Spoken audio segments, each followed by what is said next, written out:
Hi, Cujo. We're getting solar panels today.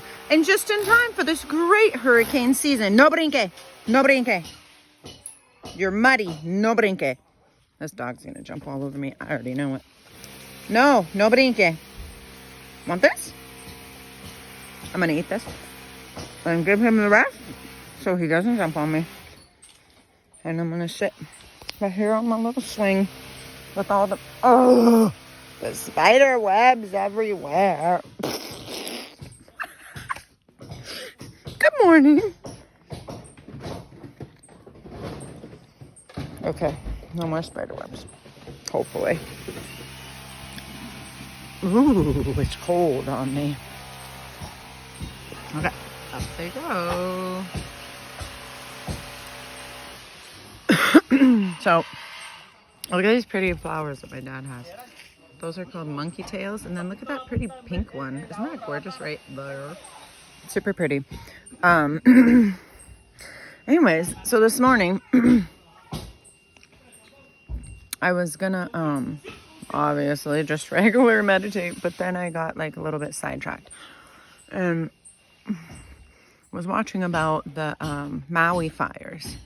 And how like there was police stationed on the now remember, this is all hearsay, obviously I was not there, but one of the guys that was talking about it, they call him Fish, and I guess he was always been there, like he's like a staple of that town, like sitting in front of the same spot making these like leaf hats and whatnot. Anyways, he said that when he was trying to get out, or when he was walking out of the town, because he knew the fire was coming, he said that there was police officers stationed on the roadways getting out. And he asked why you're there, and they said that they were told to stay there to keep the no traffic comes out. What? So that's number one cringy. Number two cringy is they didn't enact the emergency signal, which they said the reason why was because they didn't want people to freak out and run towards the fire. People aren't that stupid, okay? And so that's cringy number two. Cringy number three is somebody was flying over top of it, and they were taking a video of the fires, and there was a perfect elongated circle around the town of, I think it's Lahaina. Sorry if I say it wrong. Lahaina. I've never been, and now I'm sad that I'll never be, but excuse me. So that's cringy number, what we were on, 4. The last cringy is that I read one of the comments, and it said, I live there. I was a hostess at such and such place. And she said, I find it interesting that the winds were going east to west, but the fire was going north to south. Now, I'm not too sure about fire logistics and all that good stuff in life, but it does sound a little fishy.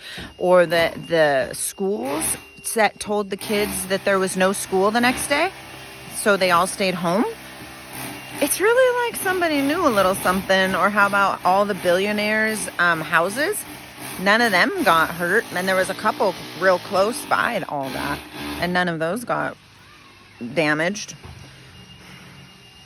Or that people are already trying to buy the land that has been decimated. So many different things we can say about this. Okay, like I can roll with like the evil is overshooting more so again and grabbing for things that are not theirs, because let's face it, that's what they've been doing since the beginning of time. Whoever the people of power are, they have been taking away from the locals forever. They took away from Puerto Rico. They have taken away from the Black community. They have taken away from the Indian community. They have taken away... Right now, they're doing huge fires in Canada. Like, I don't know if you guys are aware of that, right? Like, huge fires in Canada. And somebody came on and said that's what they're doing, is that all those people said they wouldn't sell their land. And so they were like, okay, well, let's just... demolish it. They'll sell it then when it's not worth anything to them. So I wouldn't not doubt that, you know, the cringy people in this world are being cringy, as always. And let's see what else. So I can roll with that, right? The darkness trying to be more dark, like to extend their darkness or whatever, like Babylon extending their city gates, right? But then I can also roll with, now I know this is not, because it's hard to talk about things like this when death is involved, because people in our minds, especially a lot of us who don't really know, like, I'm not afraid to die anymore because I know I'm coming back, right? Like, I'll be back. I'll be back. But a lot of people don't understand that. They're just busy in their day to day, gotta do this, gotta do this, gotta do that life, right? And in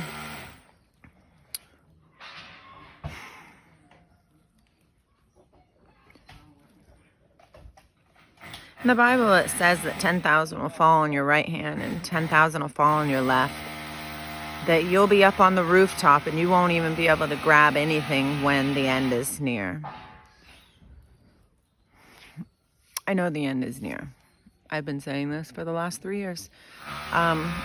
In what we're seeing now, there's like 5 hurricanes on their way inland right now. One's gonna hit Texas either today or tomorrow, I think it said, and the one that just hit California, and there's one going through Hispaniola right now, and Puerto Rico is obviously not very sunny because supposedly a storm is coming through here too. And then with all these fires, like, they have, like, Canada is in a state of what's it called, a state of emergency. Like, they did a disaster, like a big time disaster. And that's where I live right on the northern part of Washington state, so I'm right there. And I think, like, so, like, if they have weather, right, like, you know how they said they have these, like, this way of making weather, making rain, making whatever.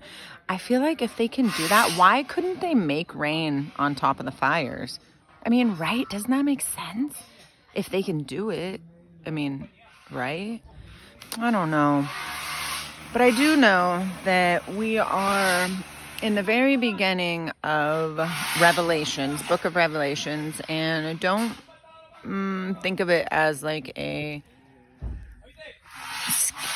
it's going to be scary, but it's only scary for those who refuse to remember and accept who they are. I have no fear because I know who I am, and I know that I won't be touched. And even if I am touched, I know that I go to dying is not bad. I don't know why we've been taught that dying is so bad. It's not bad. It's sad for the people who are left behind, like if a mommy dies or daddy dies or, you know, whatever, a child or whatever. If anybody dies, it's sad for the people who are closest to that person. But if that person can understand that death is really nothing to be afraid of, then there's just nothing to be afraid of. So my advice to all of you guys, whether it's the darkness trying to make their darkness wider, or if it's really apocalyptic times upon us, the key is no fear. No fear. Go within, figure out who you are, remember who you are, love yourself, love your brother, take care of each other. Understand that we're all one. We're all here together. There's no reason to fight or be jealous or angry or all these things against each other. There's one cutie up there.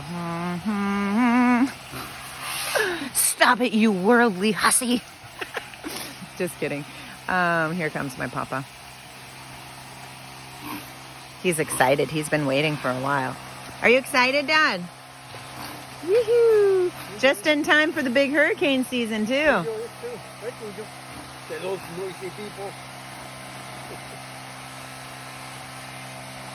I gave him my bread so he wouldn't jump on me.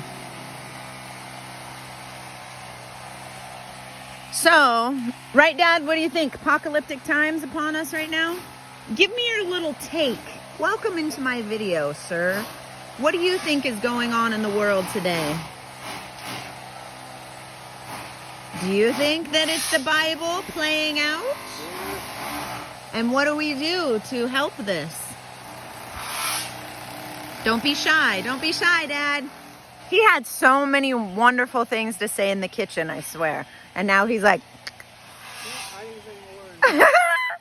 you have to help your brothers and sisters, Dad. That's what God said. That's right. Yeah. So come on, give him a couple bits of advice.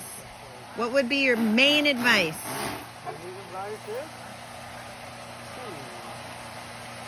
He's buckling under the pressure. Don't buckle under the pressure, Dad. It's love one another. Know that whatever will be, will be. It's not in our control. The only thing in our control is the way that we react to things. Love is the only way to combat the darkness. Love for ourselves, love for others, love for our tierra, love for todo el mundo. Amor, siempre. Okay? That's it. Somebody is messed up to you? Oh well, turn the other cheek. We got this. We can do this, okay? Because it's gonna get deeper. You ain't seen nothing yet, babies.